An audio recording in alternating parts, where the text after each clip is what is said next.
নমস্কাৰ মই পবিত্ৰ বৰ্তমান শিৱসাগৰত এক বুজাব নোৱাৰা পৰিৱেশৰ সৃষ্টি হৈছে মানৱজ্যোতি চেতিয়াৰ মৃত্যু প্ৰকৃততে স্বাভাৱিক নে এয়া পৰিকল্পিত হত্যাকাণ্ড এনে সকলোৱে প্ৰশ্ন কৰা দেখিবলৈ পোৱা গৈছে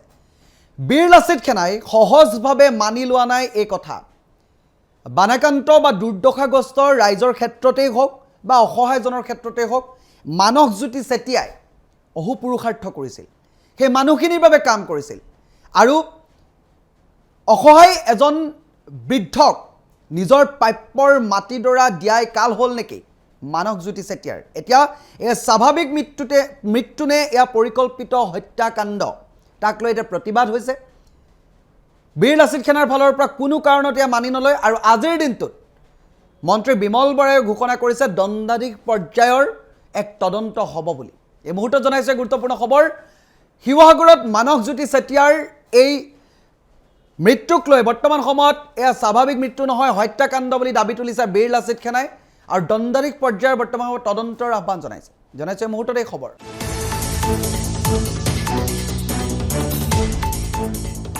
মানৱজ্যোতি চেতিয়াৰ মৃত্যু স্বাভাৱিক নে পৰিকল্পিত হত্যাকাণ্ড মানৱজ্যোতি চেতিয়াৰ বিৰুদ্ধে প্ৰতিশোধ ল'লে নেকি আবিদুৰ ৰহমানৰ পৰিয়ালে আৰক্ষীক ৪৮ ঘণ্টা সময়সীমা বীৰ লাচিত সেনাৰ স্বাভাৱিক নে পৰিকল্পিত হত্যাকাণ্ড মানৱজ্যোতি চেতিয়াৰ মৃত্যু ৪৮ ঘণ্টা সময়সীমা বীৰ লাচিত সেনাই বৰ্তমান সময় বান্ধি দিছে মানৱজ্যোতি চেতিয়াৰ মৃত্যু স্বাভাৱিক নে পৰিকল্পিত হত্যাকাণ্ড বীৰ লাচিত সেনাই বৰ্তমান সময়ত গুমৰি উঠিছে গৰ্জন কৰা দেখিবলৈ পোৱা গৈছে যোৱা শনিবাৰ বিহুবৰৰ আবিদুৰ ৰহমানৰ সৈতে তৰ্কাতৰ্কি হৈছিল ঘটনাৰ পিছতে এদিন পিছতে দেওবাৰে এই ঘটনা সংঘটিত মঙলবাৰে পুৱা শেষ নিশ্বাস ত্যাগ কৰিলে মানৱজ্যোতিয়ে জনাই গৈছে এই মুহূৰ্তত এই খবৰ মানৱজ্যোতি চেতিয়াৰ মৃত্যু স্বাভাৱিক নে পৰিকল্পিত হত্যাকাণ্ড আকৌ কৈছোঁ যোৱা শনিবাৰে বিহুবৰৰ আবিদুৰ ৰহমানৰ পৰিয়ালৰ সৈতে বাক বিতণ্ডা হৈছিল মানৱজ্যোতি চেতিয়াৰ ঘটনাৰ এদিন পিছতে দেওবাৰে নিশা ৰহস্যজনক পথ দুৰ্ঘটনা সংঘটিত হয় ইয়াৰ পাছতে মঙলবাৰে পুৱা শেষ নিশ্বাস ত্যাগ কৰিলে মানৱজ্যোতিয়ে শেষ নিশ্বাস ত্যাগ কৰিলে মানৱজ্যোতিৰ মৃত্যুক লৈ এতিয়া হাজাৰটা প্ৰশ্নৰ সৃষ্টি হোৱা দেখিবলৈ পোৱা গৈছে মানৱজ্যোতিৰ মৃত্যু পৰিকল্পিত হত্যাকাণ্ড আখ্যা শৃংখল চলিহাৰ মানৱজ্যোতি জাতীয় শ্বহীদ ঘোষণা কৰিলে বীৰ লাচিত সেনাই যদিও জাতীয় শ্বহীদ ঘোষণা কৰিলে এতিয়া শান্ত নহয় ৪৮ ঘণ্টাৰ ভিতৰত আবিদুৰৰ পৰিয়ালৰ প্ৰতিজন সদস্যক গ্ৰেপ্তাৰৰ দাবী কৰিছে বীৰ লাচিত সেনাই মানৱজ্যোতি চেতিয়াৰ মৃত্যু স্বাভাৱিক নে পৰিকল্পিত হত্যাকাণ্ড ইতিমধ্যে মন্ত্ৰী বিমল বৰাই সামাজিক মাধ্যমৰ জৰিয়তে জনাইছে যে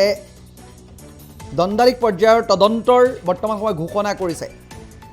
জনাই গৈছে এই মুহূৰ্তত এই খবৰ কোনেও সহজভাৱে মানি ল'ব পৰা নাই মানৱজ্যোতি চেতিয়াৰ মৃত্যুক এয়া স্বাভাৱিক মৃত্যু নে পৰিকল্পিত হত্যাকাণ্ড এতিয়া বিভিন্ন প্ৰশ্নৰ অৱতাৰণা হৈছে জনাই গৈছে এই মুহূৰ্তত এই খবৰ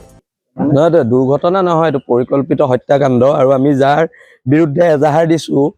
10জন মানুহৰ বিৰুদ্ধে তেওঁলোকৰ ঘৰৰ আগত পুলিচ প্ৰটেকশ্যন অসমৰ ইতিহাসত নোহোৱা নোপোজা এটা ঘটনা হ'ল জাতি মাটি ভেটিৰ কথা কোৱা চৰকাৰৰ দিনত বাংলাদেশীৰ ঘৰৰ আগত পুলিচ প্ৰটেকশ্যন দিলে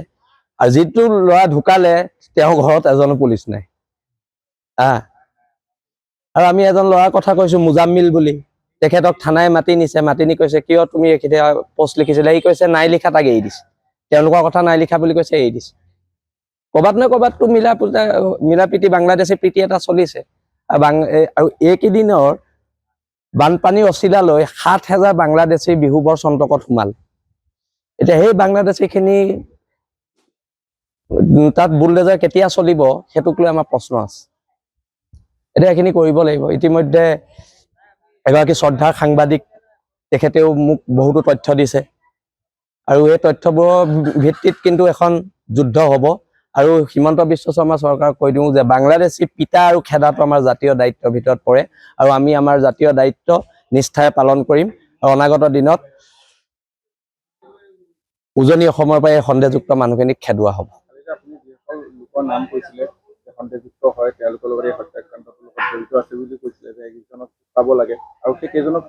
নাই এজনকো কৰা নাই উল্টাই আৰক্ষীয়ে তেওঁলোকক প্ৰটেকশ্যন দিছে আৰু তেওঁলোকৰ ওপৰত যদি ব্যৱস্থা নলয় কালি ১৫,০০০ মানুহলৈ প্ৰতিবাদ হৈছে নহ'লে ৩০,০০০ মানুহলৈ প্ৰতিবাদ ৪৮ ঘণ্টা বান্ধি দিয়া হৈছে